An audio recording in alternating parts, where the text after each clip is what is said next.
It's a new day on Deep Space Nine, and a bad one. Sisko's received news that an old friend of his, the captain of a ship, got kaboomed along with his crew. It's enough to sour even a visit from Sisko's dad. To be fair, Joseph expected such a reception, and part of him visiting is because he's worried about his son, who admits he's been thinking about jacking all of this in and letting someone else take over here. Maybe the stress of it all is making him hallucinate as he sees someone who looks suspiciously like Odo out of makeup walk by in a 50s suit. Nobody else saw him though, so Sisko lets it go. He's talking to Cassidy later and worrying about her flying near Cardigan Space when the second hallucination talks to him. A baseball player who looks suspiciously like Worf out of makeup asks Sisko if he saw the game, and that's enough to make Sisko follow him. This was perhaps an error, as Sisko appears in the middle of a 20th century American road and his stunt double is promptly twatted by a taxi. He awakes in the infirmary, and Bashir tells both him and the gathered crowd that Sisko's brainial meats are doing the same wibblies they did last season when he was having visions of the prophets. Showing Sisko a tablet switches him back to the American city and looking at a copy of Galaxy Science Fiction magazine. The vendor, who looks suspiciously like eggnog out of makeup, tells him to buy it or bugger off, so Sisko, who's now in a 50s suit and is apparently entirely comfortable with where he is, hands over some money. Quite how he paid for a 35-cent magazine with a single coin is unknown, not least of which because 50-cent and $1 coins wouldn't enter production until at least a decade later, but maybe he's ripping the guy off. Sisko is joined by O'Brien, except no he's not. O'Brien addresses Sisko as Benny, and Benny calls him Albert, but we're going to call them not Sisko and not O'Brien because fuck that noise. They're going to an office together, and one presumably situated in New York, if an establishing shot with the Chrysler building in it is to be believed. The office in question contains not Kira, not Bashir, and not Quark, the latter arguing with not Odo about some donuts. Not Sisko and not O'Brien makes it a full set apparently, and we move to the business of the day. That business is writing science fiction, our office being that of a magazine like Galaxy. An artist, who looks suspiciously like Martok, husband of Cirella out of makeup, gives our writers their pick of the pieces to write stories for. Not Sisko's rather taken with a space station, and claims it to inspire his tale. There's a slight change of plan for next month's edition though, as their publisher thinks photos of the writers would be a good idea. Well, most of the writers anyway. Honest, upstanding citizens would throw a fit if they found out one of the writers was a woman and another black. Not Odo suggests it might be better for the magazine if they missed the photo shoot. Not Sisko almost loses his inspiration in a very real and literal sense. The picture's blown away while he's locking up the office and ends up under the shoe of a copper who looks suspiciously like Seagull Ducat out of makeup. He and his partner, who looks suspiciously like Fifth Uncle Wayun the Creepy out of makeup, decide to harass Not Sisko for the crime of wearing a suit whilst black. Not Sisko doesn't give them an excuse for anything more than words and eventually gets his picture back. Not that it's an otherwise uneventful trip home. Not Joseph the Preacher has a rant that drops the word prophets in a couple of times and addresses Not Sisko by his name here before telling him to go write his truth. Confusing encounter or not, he goes home to do just that. Home is a small apartment with an upright piano, a lot of books, and a periodic table showing a whole row of elements that won't be discovered until the 1960s, 70s, 80s, and 90s, but let's ignore that for now. The anachronism certainly doesn't stop Not Sisko from pouring himself into the writing. Perhaps that, coupled with the oddness from Not Joseph, is why Not Sisko briefly sees a different reflection while he's working. He's finished when he goes to the cafe where Not Cassidy works, the two of them being an item here as well. How long for is another matter, as she wants him to jack in the writing and take over this place with her. The discussion is left hanging when Not Worf enters to applause. He's a baseball player like the hallucination Sisko had earlier, and that comes with fame. Grudging fame on the part of white people, obviously, and he's not going to be accepted into high society anytime soon, but at least the people here show him respect. Not Jake doesn't show him any, but that's because he's trying to sell Not Sisko the watch he definitely didn't nick. Being your own boss beats the piss out of washing dishes, thinks Not Jake, or writing stories about white people for white people. Not Cisco promises the next issue of his magazine will prove him wrong. Not Cisco's Deep Space Nine story is certainly a success at the office, including with Not Odo's new secretary, Not Dax. She's rather taken with the idea of a character who has a belly worm, just as Not Kira's taken with the idea of a woman army officer. Maybe that's why Not Cisco hallucinates her being someone else when she says it. Even Not Martok, Not husband of Not Cirella, is taken by the story and wants to make some sketches of these cardigans Not Cisco has written about. Not Odo says there's no point. It may be a good tale, but as editor, it's his job to make a successful magazine, and nobody's going to print or sell a story about a black captain. Not Quark speaking out on behalf of Not Cisco changes nothing. If Not Cisco wants to sell his story, he'll need to make the main character white. Not Cassidy is consoling Not Cisco, though Not Jake says he expected it and is cynical at Not Cisco's belief that things will change. Not Worf derails the whole conversation when Not Cisco imagines seeing him in an alien uniform and makeup, though Not Cisco says he's okay and just needs to get some air. He leaves after a promise to pick up Not Cassidy for a date later. He's been taking air for quite some time, if the lack of sun's any indication.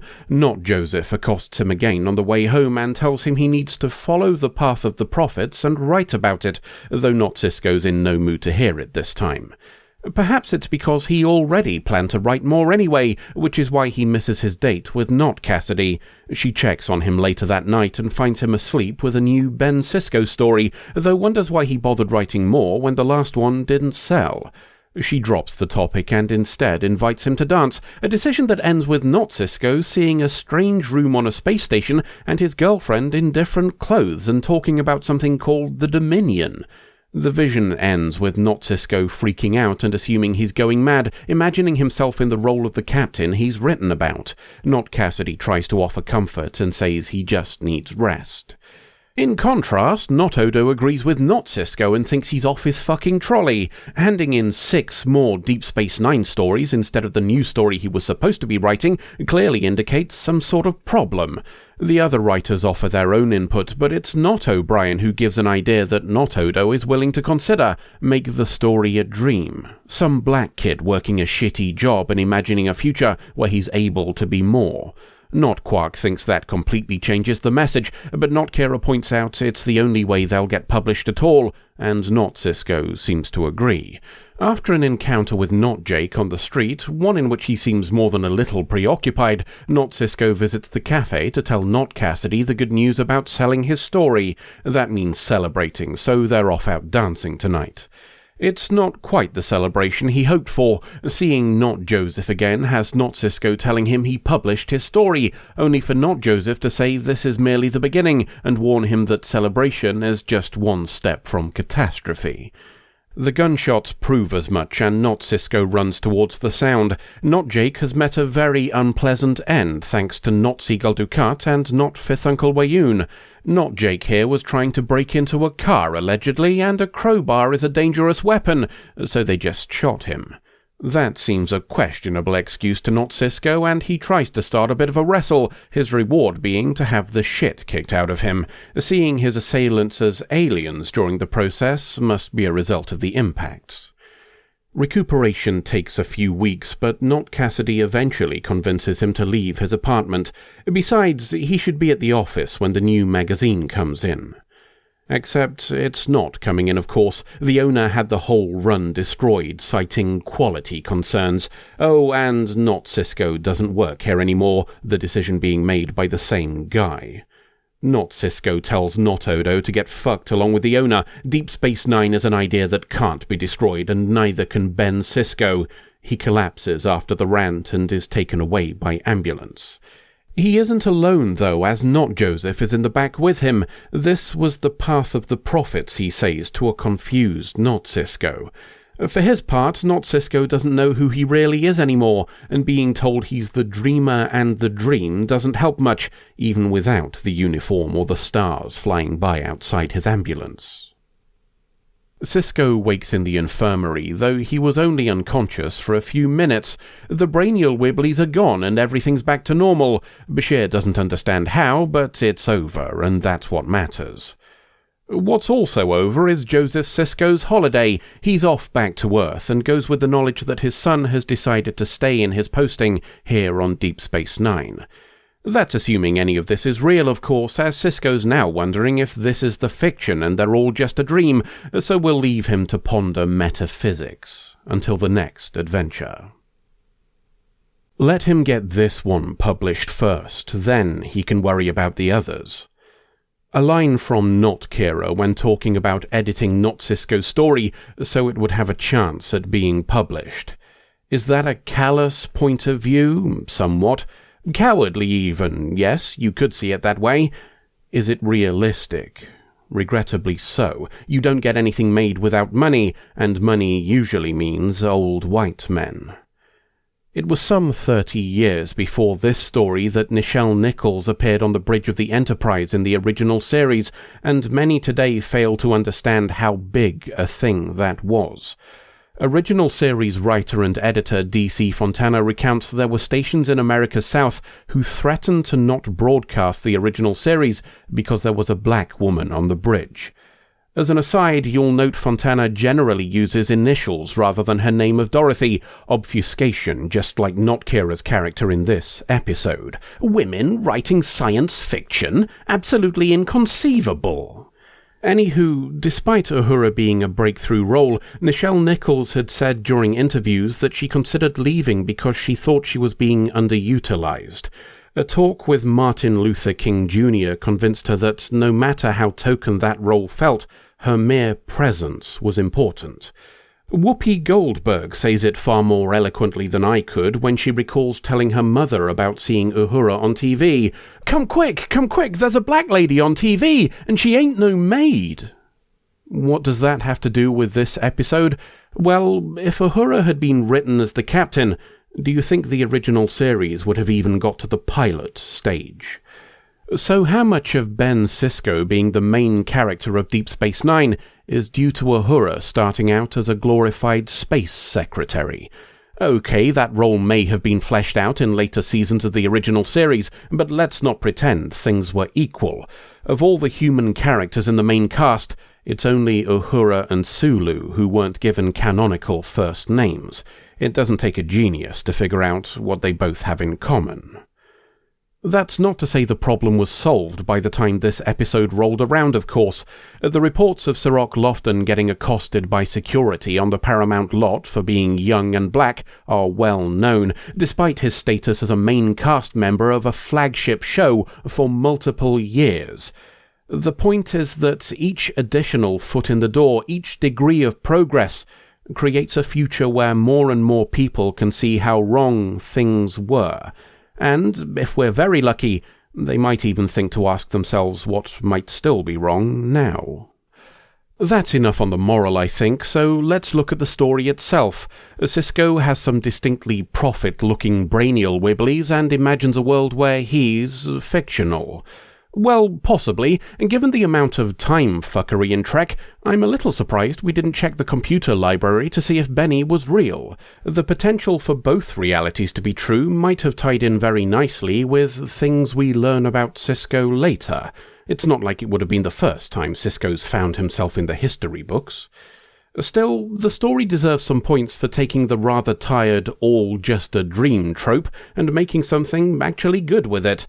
It perhaps deserves even more points for making the trope good by virtue of using it multiple times. Sisko is dreaming of Not Sisko is dreaming of Sisko, and the character in Not Sisko's story was himself a dream of yet another. Even if all that had failed, it would have been pretty ballsy, so the success is to be doubly commended. That the story is ultimately a tragedy as well only adds to the bravery shown. Another point in its favour is that we're doing something a bit different, as I believe it's good to give the main cast a chance to spread their wings now and again. Some of the most memorable highlights of Trek are when those involved get to wander off the beaten path for a little while and see what they can find. A change is as good as a rest, they say, and having everybody get to wear a fresh face all at the same time is welcome. Shimmerman and Auberjonois in particular seem to be very much enjoying a chance to do something different, yet similar with their antagonistic characters. They play off each other well regardless of the role, it seems. It's no real surprise then that with both its themes and its concept, this story is a favourite of not only fans but also those involved. Many of the actors and production teams cite this when asked about memorable episodes. It's also a regular appearance in lists of the best episodes of Deep Space Nine, and indeed Trek in general. That success is impressive, but also a little bittersweet in a way. This story would likely have been considered the high point of the year, had it been shown in literally any other season of Deep Space Nine. End of episode. Look, I'm just going the way those buzzards told me. You were there too, you know. I'm not denying that. All I'm saying is that this completely different alley seems very much similar to the one we were in previously. Yeah, but we already established a couple of videos back that we checked and found out but more alleys. It's not a plot error if we covered it. Sounds like the guy making these is a lazy arsehole. It's that too, yeah. So how far are we gone, do you think? Why would I know? Because you're a computer. No, I was a computer previously. Now I'm a cartoon dog. My suite of sensors are on a ship that is both tens of thousands of light years away, and also entirely fictional. Additionally, this body experiences the world through the whispers of tormented spirits living in my eye sockets. Under the circumstances, navigation is perhaps not a task best suited to my particular skill set. More walking it is then. Woof.